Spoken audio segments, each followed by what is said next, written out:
Hello and welcome. This is my final presentation for the Masters of Education Administration internship that I have started in September and I'm ending now.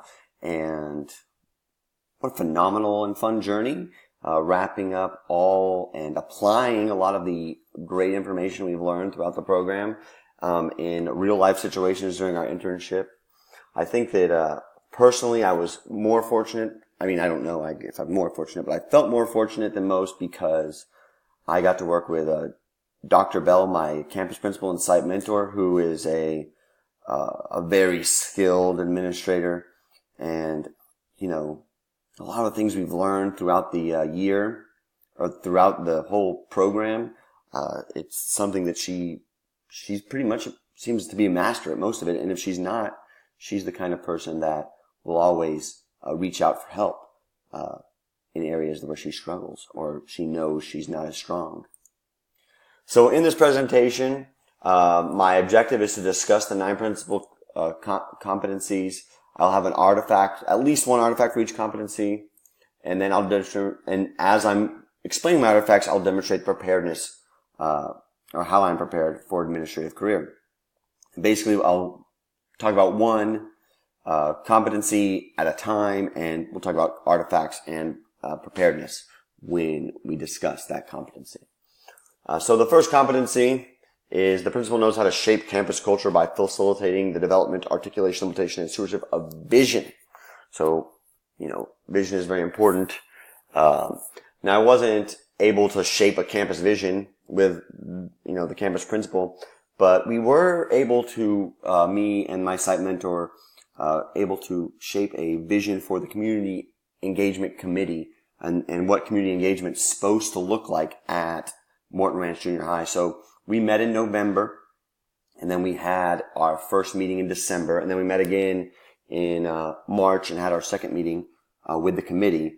But me and the principal together kind of developed a vision of what community engagement is supposed to look like, and then we worked with the committee to get buy-in on the vision and get feedback on the vision, so the vision was more representative of the entire community, so that we can actually get families engaged and the community engaged in Morton Ranch Junior High, which is something that the campus has struggled with when compared to other schools in KDISD.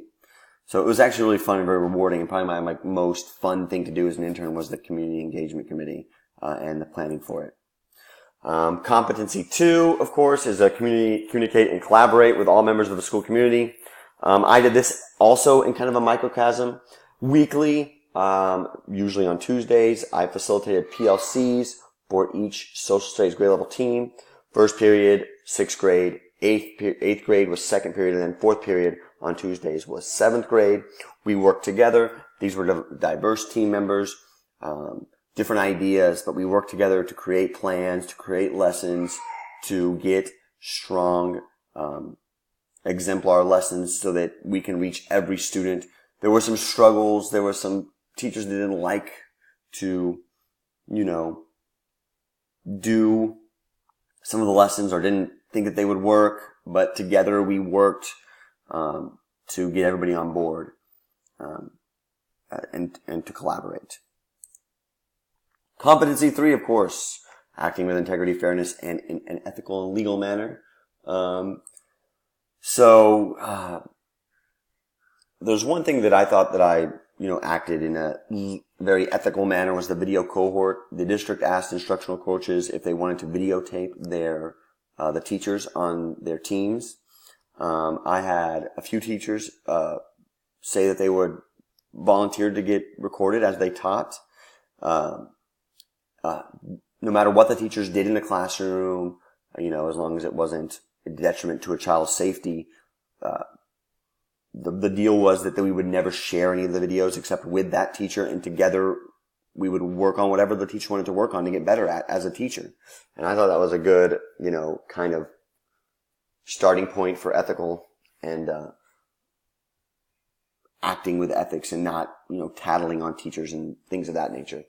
The other part is the attended the weekly principal and instructional coaches meetings, and I would say that every single meeting, at one point, the principal or another instructional coach would say, what I'm about to say doesn't leave this room, which, it's kind of like they're trusting you, and ethically you should,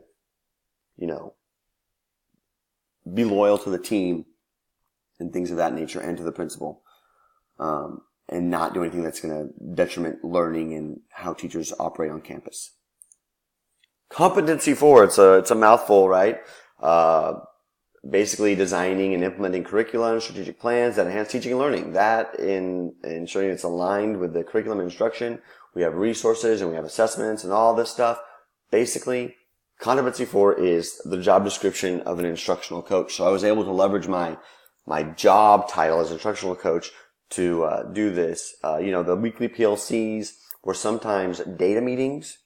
After every test we had data on, we would have a data meeting. We would discuss low points of the data. We would discuss high points of the data.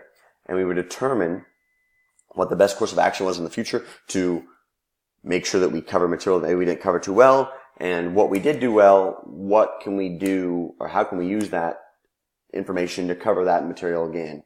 Also, I implemented a department-wide instructional strategies to improve the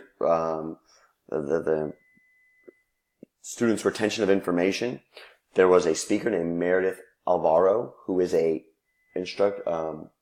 ESL guru for instructional strategies. And through some literature we've read, we decided that it was a good idea to implement instructional strategies, especially those from Meredith Alvaro, that we could do at all grade levels with all students, and that strategy would help every learner retain information, group information, take notes better, and all this stuff. And we started implementing the strategy, and we stuck to it. And I thought that it was a strong instructional plan that we had as a department. Another thing is we were able to kind of combine these two artifacts, where we used data to prove that the instructional strategies that we were using for across the department were actually working when we compared like tests from this year to tests from the previous year. So that was kind of cool. Competency 5, all right? The principal knows how to advocate, nurture, sustain instructional programs in a campus culture that are conducive to student learning and staff professional growth. So basically it's kind of some of the same stuff, right? Implementing the department-wide, using data. I was able to use data to prove that, some of our instructional strategies were working. One of the instructional strategies we did use was called the Big T, which basically allows students to group information in a way that helps them retain it. It's supposed to be very effective for English language learners, but we found that it was effective for almost all types of learners. We promoted teacher professional development, especially teachers that wanted to attend a Meredith. I almost said Avalor, because I'm thinking of the cartoon my daughters watch. The Meredith Alvaro trainings, so they can be better and improve. And also, if any sort of training that we thought, or that a teacher had, that a teacher had that we thought could be help, and they were willing to share with our department, we were more than happy to let them. Well, actually, we encouraged them to go to those professional developments. Competency 6, another long one, right? The principal knows how to implement a staff evaluation development system to improve the performance of all staff members, select and implement appropriate models for revision and staff development, and apply the legal requirements for personal management. So this year at Morton Ranch, T-Test was a new concept. That was the first time teachers had ever been evaluated with T-Test. At the beginning of the year, I was able to work with teachers on goal setting for their T-Test goals, which I thought was very good. We used SMART goals, where they, had to be, measurable, obtainable, realistic goals. Also, when I unfortunately had to leave in March, I had to make a transition plan. That transition plan included, moving staff, possibly moving staff from one team to the next, in the social studies department to increase the output and collaborations of teams. So I thought that was another good artifact for Competency 6. Another thing that I didn't put up on the list was learning walks. We do learning walks all the time. we would go in and kind of look at what the administrators would probably look for. And instead of like saying, we'd basically just talk about how to improve anything that they wanted to improve and, tell them like, well, this is what administration looks for and this, that, and the other, was all very, good. Another thing that we got to use was, the Fundamental 5, which is every 6 weeks we did another chapter of the Fundamental 5. And as the instructional coach, we had to like kind of implement the whatever strategy that was, whether it was, working in the power zone or, the proper way to, open and close a lesson, those type of things, which I found very interesting and very fun and very helpful for the teachers. Competency 7. The principal knows how to apply organizational, decisional making, and problem-solving skills to ensure an effective learning environment.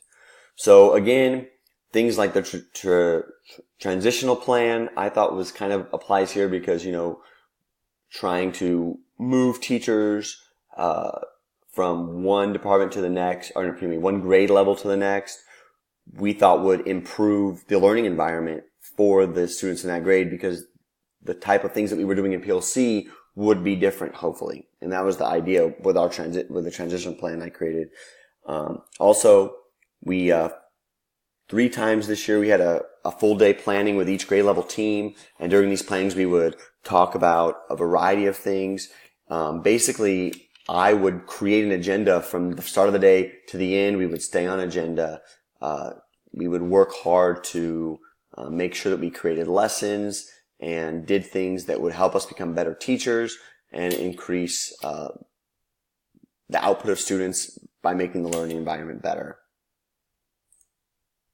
Competency 8, the principal knows how to apply principles of effective leadership and management in relation to candidate budgeting, personnel, resources utilization, finance management, and technology use. So again, probably the least of what I did as a instructional coach because it has to do with more administrative budgeting, personnel, stuff like that. But the transition plan did talk about personnel. I was fortunate because of one of my classes, my budgeting and finance course, I did a CFO interview, which I found very enlightening and very helpful as an administrator going forward. The things that the district CFO expects from their principals was very important. He expects things just to, but one of the things I think that he thought was just like, to call if you don't know, it's not a big deal. And also, know your accounting codes and how to code the different, budgeting items that you want and things like that.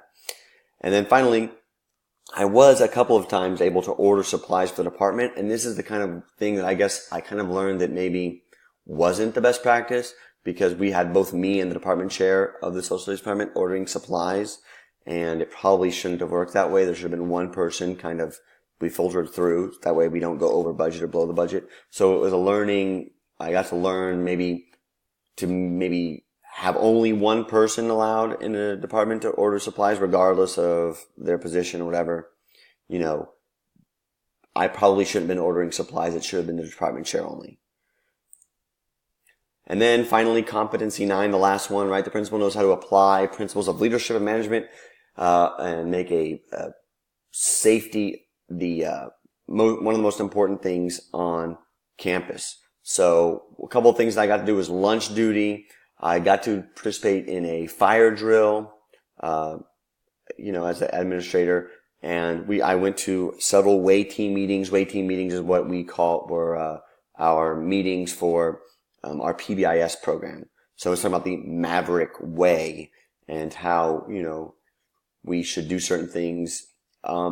As an instructional coach, I did do some stuff about safety and learning environment because we did use CHAMPS as part of our PBIS plan.